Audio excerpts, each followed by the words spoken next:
Hello everyone, welcome back to my channel. तो इस video में मैं कुछ कुछ इंपॉर्टेंट नेचर क्वेश्चंस का आंसर एक्चुअली लिख के लाई हूँ, क्योंकि मैंने भी मेरे प्रिपरेशन के टाइम ऐसे लिख के प्रिपरेशन की थी। तो अभी वो सभी मेरे पास है, इसलिए वही देख के मैं बता रही हूँ कि आप लोग कैसे आंसर करेंगे। ठीक है, तो अगर आपको पूछे कि why you want to join the banking sector, then इसके आंसर को आप कैसे बताएंगे ये मैं बता रही हूँ। ठीक है, तो फर्स्ट बताना है कि banking sector provides good job security.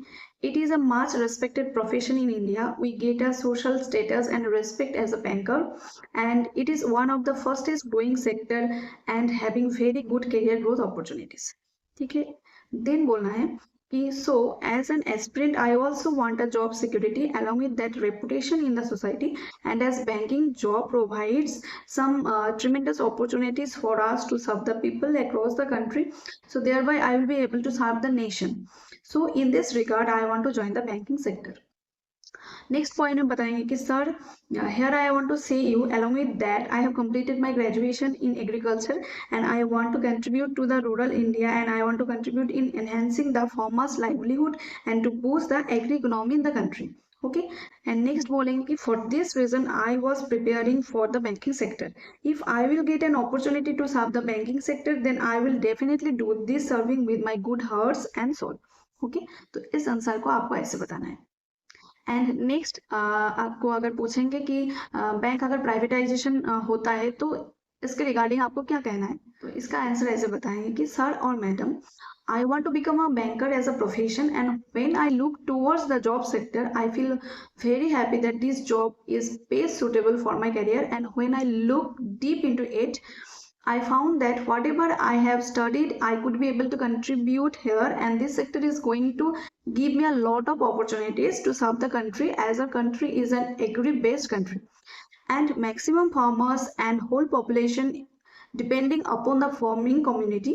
I want to become a banker so that I can help in getting or availing any type of credit facilities and enhancing their livelihood.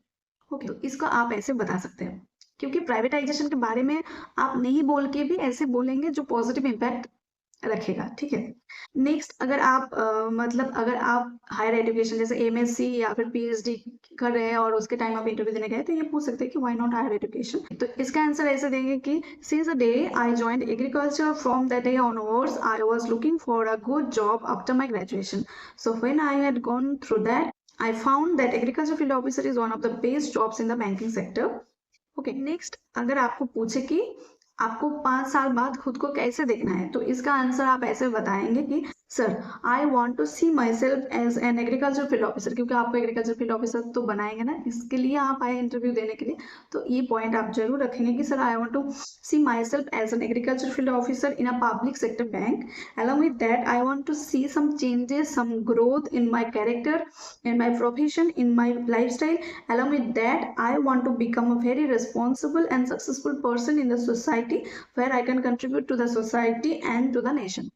Okay, ऐसे आप लोग इसका answer देंगे। ठीक है, next और एक question है जो पूछ सकते हैं कि आफ्टर अगर आप एएफओ बन गए उसके बाद 5 साल बाद आप खुद को कैसे देखना चाहेंगे, तो इसका आंसर जैसे बताएंगे सेम टाइप का ही होगा लेकिन थोड़ा सा मॉडिफाइड। जैसे sir definitely I will try to get promotion through my honest work and my dedication towards the work.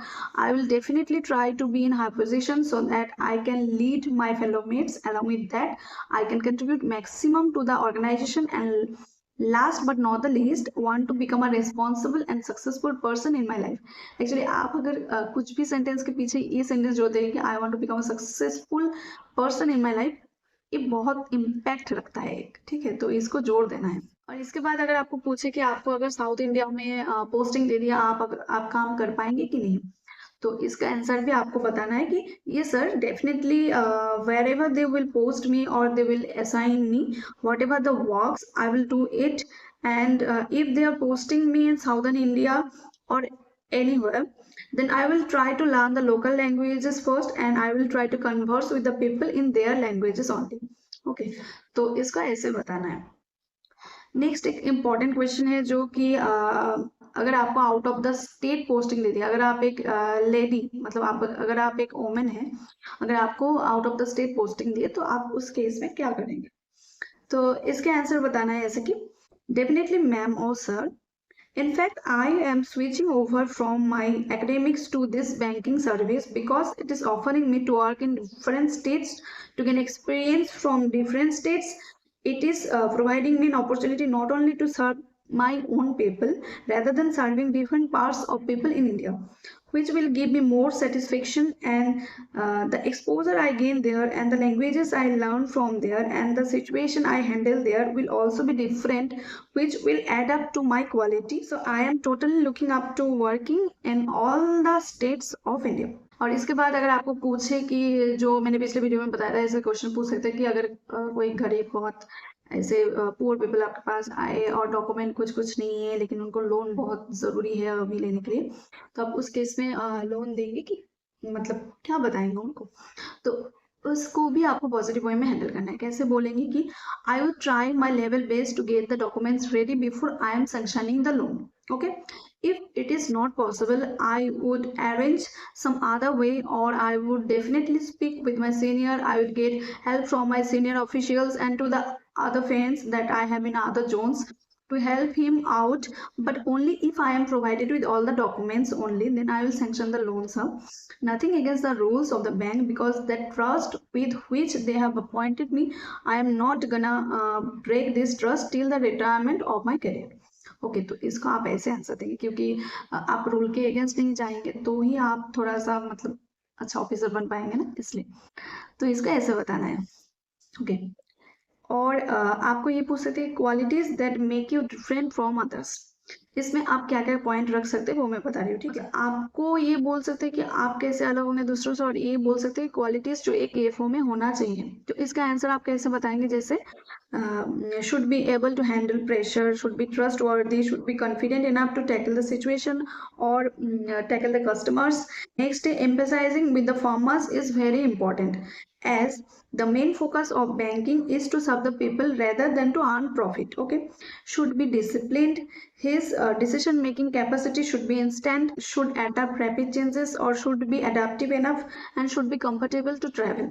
Okay, so ये सब क्वालिटीज एक एएफओ के अंदर होना चाहिए. अगर आपको नेक्स्ट क्वेश्चन पूछे कि value addition to the job, अगर आपको मैं इस जॉब में ले रही हूँ तो आप आगे क्या करेंगे, हमारे बैंकिंग सेक्टर में आगे क्या इम्प्रूवमेंट लाएंगे कि आपके आने से वैल्यू एडिशन क्या होगा, ये अगर पूछे तो आपको ऐसे बताना है कि actually in college we used to go to our field by 7 o'clock in the morning, and we to remove the weeds, paddy cultivation, maize cultivation, whatever I have experienced in my college life, we have been asked to get up early in the morning, go to the field, do things, and then come back. Okay, same thing is applicable here. A normal people who approaches the farmer and an agronomist or an agriculturist who approaches the farmer, both approaches will be completely different, because we have a technical knowledge about what is happening with agri sector, and we have knowledge about the cost of production or cultivation starting from the field preparation to sell the produce to the market. With that knowledge, when we approach a farmer, it is easy for us to sanction or not sanction the loan. It is easy for us to guide or not guide him, and it is easy for us to access if this will be beneficial to the bank or not. Everything is very easy. We can finish it in minutes because our comprehending capacity will be higher than a person who does not belong to agriculture background. Okay, then ये बोलेंगे कि I am adaptive to go and meet the farmers by 7 o'clock. I can quickly access things. I can quickly comprehend things. By these ways, I can add value to the bank. Okay, तो इसको and आप ऐसे 3 point add करके करेंगे कि I am adaptive to go and meet the farmers by 7 o'clock. I can quickly access things. I can completely comprehend things. So by these ways I can add value to the job. तो ठीक है. और interview खत्म होने के बाद ऐसे ही बाहर नहीं आना है, क्योंकि उसको भी थोड़ा सा अच्छे से एंड करना है. मैंने भी किया था ताकि आपको खुद के बिहेवियर के लिए भी मार्क्स मिले. ठीक है, तो लास्ट में क्या बताएंगे कि sir I am extremely thankful to whatever the time that you have spend and listen me. Thank you so much for this valuable time sir. And ma'am, अगर मैम है तो मैम भी बोलना है. ठीक है. और एक चीज़ है, जो इंटरव्यू में अगर कुछ भी क्वेश्चंस आपको नहीं आ रहे हैं, जैसे आपको अगर वो याद भी नहीं आ रही या फिर मतलब आप पढ़े नहीं है कभी, तो उसका आंसर नेगेटिव वे में कि आई डोंट नो ऐसे कभी नहीं देंगे. उसको भी रिप्लाई देने का एक तरीका है जो मैं बोलूंगी। ये सब सेंटेंस थोड़ा सा नोट कर लीजिए, ये सब सेंटेंस ही आप लोगों को बोलना है अगर कुछ नहीं आ रहा है तो, ठीक है। तो 5 पॉइंट में बता रही हूँ जो आप लोग आई डोंट नो के अगेंस्ट में यूज करते सकते हैं। जैसे sir I am not very clear on this topic, I will go and read. Next आप बोल सकते हैं कि sir I will have to read on that sir, okay. Then I am not currently aware with this topic, I will update myself once I get back, ये बता सकते हैं। Then और एक सेंटेंस है जो sir I am unable to recall it at this moment sir, okay.